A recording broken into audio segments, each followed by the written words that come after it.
Hello दोस्तों, मैं प्राची एक बार फिर से हाजिर हूँ अपनी कहानी का एक और नया भाग लेके। दिल में जब से तुमने घर बनाया है, एक अजीब सा सुकून पाया है। पहली थी बेफिक्री मनमौजी जिंदगी, हम तो तुम्हारी हर बात की परवाह है। पहले हर कदम बेपरवाह थे, हर राह में अकेले ही चले थे। अब डर लगता है कहीं तुम रूठ न जाओ। तुम्हारे बिना जिंदगी का क्या है। तुम्हारी हंसी में मेरी खुशी है, तुम्हारे गम में मेरी उदासी है। तुमसे ही तो मेरी पहचान है, तुम्हारे बिना अब क्या कोई परवाह है। ये इश्क ही है जिसने सिखाया, तुम्हारी हर बात को अपना बनाया। हाँ, अब मेरी परवाह सिर्फ तुम हो, क्योंकि तुम ही तो मेरा जहां हो। माय रूड लवर, अर्नब की सारा के लिए परवाह। सारा ने अपना खुद का एक भवन बना लिया था, जो कि उस घर का किचन का वो कोना जहां वो फ्रिज था, जहां वो बहुत ही सहज महसूस करती थी।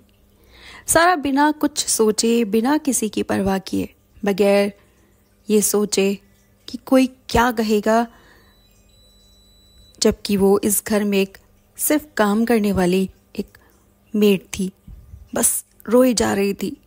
एक छोटे बच्चे की तरह सिसक सिसक कर, सुबक सुबक कर, बस बिना परवाह किए रोई जा रही थी, क्योंकि ये बात उसकी चोट को लेकर नहीं, दिल की चोट को लेकर थी।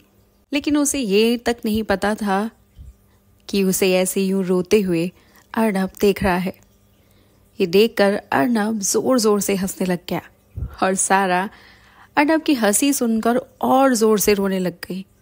ऐसा पहली बार हुआ था कि अर्नब खुद किचन में गया हो, वो भी किसी काम करने वाले के लिए।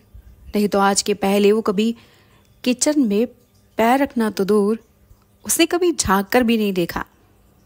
घर के सभी लोग ये देखकर बड़े ही हैरान थे कि 2 दिन में ही सर कैसे बदल गए। लेकिन ये जो भी बदलाव है बहुत ही अच्छे हैं। अब अर्नब अपने नी के सहारे झुककर घुटनों पर बैठ गया और सारा को रुमाल देते हुए कहने लगा, तुम्हें सॉरी फील करने की जरूरत नहीं है, मेरी गलती थी। मुझे पता है मैं अचानक से आकर खड़ा हो गया, बिना ये जाने कि तुम्हारे हाथों में कुछ हो सकता है। I am very sorry.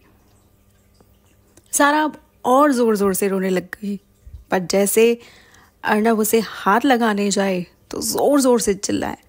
अब अर्नब बेचारा, उसके साथ ये सिचुएशन पहली दफा थी कि वो पर्सनली किसी लड़की को इस हद तक डील कर रहा था।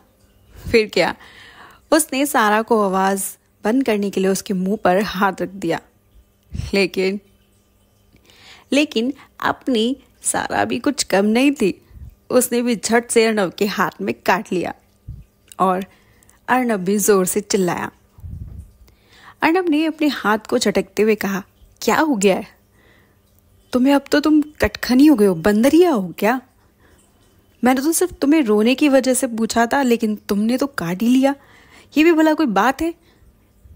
सारा अपने आंसुओं को साफ करते हुए कहने लगी, बड़े लोगों के बड़े चोचले, किसी ने एक बार भी मुझ बेचारी सारा के बारे में सोचा है?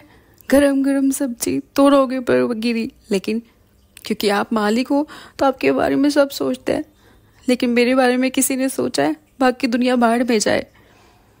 इंसान की चोट कोई छोटी बड़ी नहीं होती।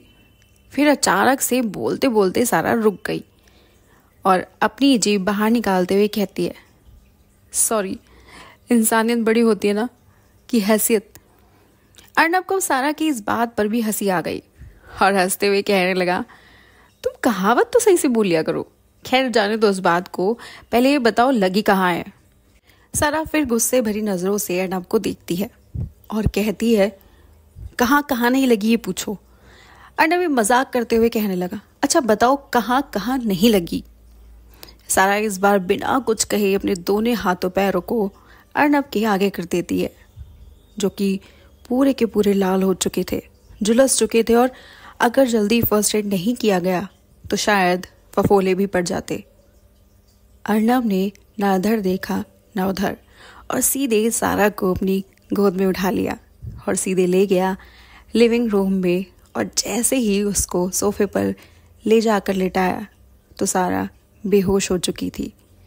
अर्नब ने जल्दी ही फर्स्ट एड को कर दिया, लेकिन तभी साथ के साथ डॉक्टर को भी बुलवा लिया। कुछ ही देर में डॉक्टर भी वहाँ आ गया और आते ही उसने पूछा कि ये सब जल कैसे गया, क्या हुआ इसको। अर्नब ने डॉक्टर को फटकारते हुए कहा, आप पहले पेशेंट को चेक करिए, फिर आगे की कहानी मैं आपको बता दूंगा, लेकिन पहले आप उसको चेक तो करिए। डॉक्टर चेक करता और कहता है, एवरीथिंग इज नॉर्मल। हो सकता है घबराहट की वजह से इनको पैनिक अटैक आया हो, इसलिए बेहोश हो गई है। इनको थोड़ा रेस्ट की ज़रूरत है, तो इनको इनके कमरे में आराम से लिटा दीजिए। बाकी मैं मेडिसिन लिख रहा हूँ लगाने और खाने की, जिससे ये जल्दी गांव भर जाएंगे। उधर दूसरी तरफ स्टाफ के मेंबर्स ये सोचकर बड़े हैरान थे कि ये सारा नाम की लड़की को भगवान ने न जाने किस मिट्टी से बनाकर भेजा है। कल से जब से आई है तब से कुछ न कुछ पनौती लगी हुई है। अर्नब सारा को उसके रूम में ले जाने का इशारा करता है, तभी अचानक से नकुल आ जाता है आगे और उसने सारा के गले में हाथ डाला ही था उसको उठाने के लिए। तभी पता नहीं क्यों अर्नब को बहुत जलन होने लगी और नकुल को सारा से दूर हटने के लिए कहा। उसकी एक इशारा पाते ही नकुल सारा से कम 2 फीट की दूरी पर खड़ा हो गया और बस देखता रहा। एक बार फिर अर्नब इशारा करता है कि फीमेल स्टाफ मेंबर आए और उसको उसके कमरे में ले जाएं, लेकिन किसी के आगे कदम बढ़ाने की पहले ही अर्नब खुद ही सारा को गोद में उठा लेता है और सीधे डोर से होते हुए सर्वेंट क्वार्टर पर पहुंच जाता है।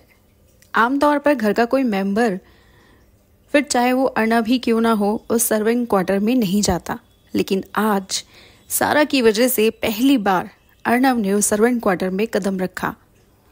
पहले अर्नब अपना कदम रखता है लेकिन थोड़ा लड़खड़ाता है, जैसे मानो उसके सामने कुछ फ्लैशबैक मेमोरी घूम रही हो, जो कि इस घर से जुड़ी बहुत ही कड़वी यादें हो, जिसे वो चाहकर भी याद नहीं करना चाहता।